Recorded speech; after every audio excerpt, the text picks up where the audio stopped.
Hello and welcome to yet another build showcase. This time we have a Lightning Chayula Monk, a little bit different from what other people have been doing with Invokers and such, because Invokers are in a really good place. I wanted to try out how the quick attack speed a Lightning Monk would do in comparison. So far it has been going so good. I am currently on the second version of the build, the first one, and this build video is going to cover that, but I'm testing the waters more as I approach higher levels. I'm currently level 90, and until like level 95 I will see what I'm gonna do, so let's get into it. When it comes to the pros and cons about this build, I've also made a small guide here on max roll. When it comes to pros and cons, pros are mostly one-shots mobs, really fun quick map bossing, good ulti, second of armor, and chaos resist.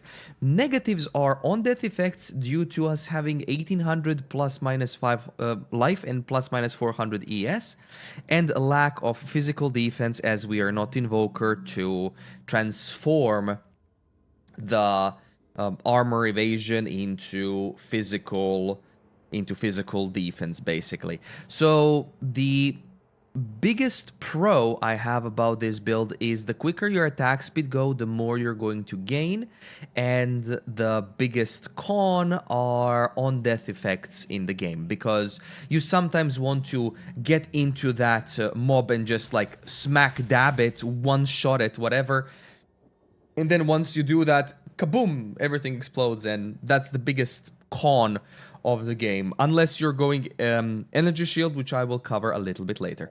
Well, for Ascendancies, what do we go? We go first for Flames of Chayula. So what are these flames? These flames, you have like a breach around yourself, and these flames will pop when you like move close to them, right? Picking up the flame, a blue flame gives us 7%. A blue flame gives us 7% mana leech. Red flame gives us 7% life leech. And a purple flame gives us a stacking buff that says gain damage as chaos damage per stack, which is 7% of damage as extra chaos damage for 5 seconds. When we go into Lucid Dreaming, however, we have both the effect and the duration of these doubled. So Mana Leech is now 14, Life Leech is 14, and Flames of Chayula are 14% of damage as extra chaos up to 10 stacks. The problem with Flames of Chayula is, as you'll see now, the stacks have each individual timer. They do not refresh, they do not do things, so basically what the gameplay is going to be like is you run around, collect some, get to boss, DPS boss, run around, collect some. Extremely good pro is basically infinite sustain, because these flames keep spawning consistently over time, and at level 90 you get all the five stones in. However, you can't link anything to it, anything that's useful, because it's like a buff. So we'll see if they add more things, and quality is probably later, because you can see I don't have any quality on it. You cannot put gem cutter prisms into this. But a very big negative about Flames of Chayula is sometimes you can go a long way without these flames spawning, and also because the flames have their own individual duration, sometimes you get tricked with them, where you think you have like 5 yet to attack and then be greeted with like 4 and then attack and then it's 3 and such. So one thing I would like for GGG to change is to reduce the duration of Flames of Chayula by, I don't know, 30%, who cares? However, make the purple flames refresh the duration when you pick them up. That would be an awesome change, because that's the point of this build. We are taking all our damage and then doing the same amount or more as chaos. I've almost never seen 10 Flames of Chayula at any point in time other than in campaign. the maximum I saw was 8. And when I saw 8, everything was dying instantly. But that's the biggest gripe. When you go after these two, you would go with Reality Rending, which is a Gamba Addict node, which is 23, 13, and 7% chance, respectively, to gain 25, 50, and 100% of damage, all damage, with hits as extra chaos damage. This is why attack speed is massive. The faster we attack, the more chance we have to proc the 7% coveted node of 100% of double damage. That's basically it. This also stacks with Flames of Chayula. So that's the very, very, very good node. So you want to do a lot of smaller hits. You would sacrifice some damage, right, to do a lot of smaller hits. But when you do those hits, it's just everything explodes. And there is, of course, Chayula's Gift for maximum chaos resistance, and chaos resistance is doubled, which also means all negative chaos resist is doubled. So if you go Spaghettification, it's minus 26 chaos res. So that's a defense node. All of the rest of the nodes, Darkness is useless because of the Spirit and stuff like that. Darkness is useless, and Mana Leech is useless unless you go Consuming Questions, where you cannot recharge Energy Shield, but Mana Leech recover Energy Shield, but that's not important with Grim Feast. When it comes to items, I have them sorted here as I'm currently doing a rework of the build. I have like the same Quarterstaff. The Quarterstaff is basically just as much damage as you possibly can get with some attack speed. I bought this one for 4 divines. However, this one currently, as it stands, of the making of this video, the gain 1 rage on hit does not work. So this corruption does not work. Pay attention to it. This Quarterstaff has around 700 DPS total, and the problem with the rage on hit was I bought it for 4 divines. The problem with rage on hit is it doesn't work. Once it starts working, then we will have permanent up to 30% more damage when it comes to melee hits. More attack damage per 1 rage to maximum of 30. Unfortunately, doesn't work, but that's basically it. For the main component of the build that we go for, those are these Kitoko's current jeweled gloves. They basically reduce our attack and cast speed, which is unfortunate. However, lightning damage from hits contributes to electrocution buildup. Electrocution is a secondary stat that appears on the top left part of the screen underneath the boss bar, and is not the same as the stun bar in the middle, that can additionally stun the boss via electrocute debuff. This also helps us generate charges with the gems I'll cover later, because we get electrocution, as we don't have any source of like freeze or anything else to generate charges. Next one, we have just the bog standard belt with like life, mana, resistances and such. A ring with fire damage, chaos damage, mana, int, cold, and lightning res, which is a very, very good ring. Even though it has fire damage, it would be better to have like lightning or cold or physical even, but it is what it is. Then we have the necklace, which is with some extra spirit, life, +3 to level of all melee skills. From my personal experience and swapping to the ES version that I have like in comparison here, I also have +3. I would definitely prefer not going with +3 to level of all melee skills. The reason for it being it almost doubles the mana cost for skills.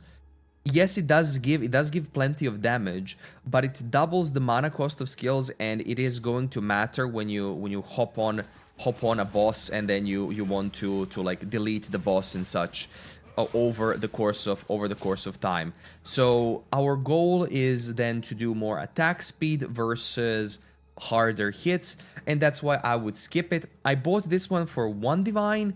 I would assume going with no level of melee skills and going with crit chance, crit multi on the necklace, it would be way cheaper. For Anoint, we anoint Overwhelming Strike, which is critical hit chance for attacks, crit damage bonus for attack damage, and stun buildup as we use stun buildup. That one is found here. It uses Despair, Envy, and Disgust. For the helmet, I had a bog standard helmet, Evasion, Energy Shield, whatever. Life, some rarity, this is what I rolled. Fire, Lightning, Chaos Resistance, that almost caps us. Things that I haven't changed from the build is this one, which is body armor with 1k evasion rating, with some life, some spirit, cold, chaos, res, and life regen. I rolled this one myself, and yeah, it was just a lucky spirit exalt thing. And the boots, I think, are the last thing that are there, with movement speed, evasion, life, some rarity, fire, and lightning res. Currently, rarity is still broken in the game. You want like 50-60% rarity minimum. 100 would be optimal, but depends on what kind of uniques are using. If you're using a unique ring, you're lowering your rarity and such. But yeah, one more thing that is left is the Unset ring, which is going to be very important in a second, with lightning damage, fire damage, life, dexterity, fire, lightning res. I use this for dexterity boost. So life, dexterity, fire, and lightning res is good. Lightning damage is bonus, but we also need that ring for the extra aura. When it comes to gems, I will go through the max roll as I have changed some things in the... You will also have like a different setup here. Keep in mind the build is going to be 2-in-1 with no conversion and conversion, with the conversion part being in progress, so please. But when it comes to regular one, Stormwave, a 6-link, I bought it for 2 divines. So somebody was selling it for 2 divines, and I decided to buy it just so I can fit in inspiration. So what do we have? Lightning Infusion to get damages extra lightning. Long Shot, because the further we are from enemies, that's better damage. Generally, it's good to be longer from enemies. I've changed this one later, but it's a really good support. Primal Armament for supported skills deal more weapon elemental damage. Lightning Penetration, because that's generally very good, which means more lightning damage, and then we can get even more electrocution buildup. And Inspiration to control the mana cost. Without Inspiration, it was 140 or plus mana. So yeah, we just want to control that later. Instead of Lightning Penetration, you can do Exposure. Exposure is good as well, but if you can do both, that'd be great. That's for Stormwave, that's for this ability. For Tempest Flurry, which is our melee hit that we have, we want to go with Martial Tempo for more attack speed, of course, always good. Crescendo to give it another final strike, to go with Conk Effect with more area damage. It doesn't have less area of effect, so it doesn't work, so more area damage does help it because it's an AoE. And we want to go for Overcharge for Magnitude of Shocks, as we want to deal higher shocks, which will then make enemies take more lightning damage, or more damage in general. Supporting Tempest Flurry is Tempest Bell. This is another single target option that we are using. Bell is basically you need to build combo by successfully striking enemies with other skills. Tempest Flurry is a strike. So when you deal damage with Tempest Flurry, when you do a full combo once, you will charge up a Tempest Bell. When you cast the bell, Bell stands and it takes damage, and when you hit it, it applies all the ailments and things around it. And we have Rage support that give us Rage on melee hit when we hit the bell, which is very good. We have Overabundance for 1 additional limit. You can put 2 bells. And supported skills have less skill effect duration. They last shorter, but it doesn't matter. Due to our attack speed, you're going to annihilate it anyways. You're going to break it. Ruthless for every 5th use causes 500% more stun buildup. This counts as being hit. So every 5th hit, so 1, 2, 3, 4, 5, you will do more stun buildup. So what we're doing electrocution, we're doing regular stun buildup, and with those two cannot stack, but they can basically like have a second delay between overlaps, which means the bosses are just going to be almost permanently stunned. Bosses are not a problem on this build. Rare monsters are, and they're on-death explosions. Charge Staff supports our Stormwave and Tempest Flurry with additional things. We sacrifice 3 power charges. In comparison, I did 7 before, so once you get more crit, the 4 power charges are a little bit unless they buff the power charge buff on this one, it's just going to be meh. So we get added Quarterstaff damage with... added Quarterstaff damage with... 1 second. It's better to do it in-game. There we go. Converts 80% of physical damage to lightning damage. We have wavelength for another shockwave and 1 to 20 Quarterstaff attack lightning damage per power charge consumed, up to maximum power charges. So just going more power charges, this doesn't do too much because it's 1 to 20 and that's like eh. But it is great for buffs. Buffs are perpetual charge, 35% chance to not remove charges but count as consuming them. Persistence, 40% more skill effect duration, so it lasts 6 seconds instead of lasting like 15. And Innervate, attacks gain damages lightning damage for 3 seconds on killing a shocked enemy. You can also do a lightning exposure if you have an additional socket. Lightning exposure will just add onto Stormwave and it's going to make mwah. Hand of Chayula is our curse/mark application. You basically just toss your unarmed strike and it teleports you to the target. Phenomenal for collecting flames, and then once you know you've collected enough flames, boom, teleport, melee, and GG, the boss is dead.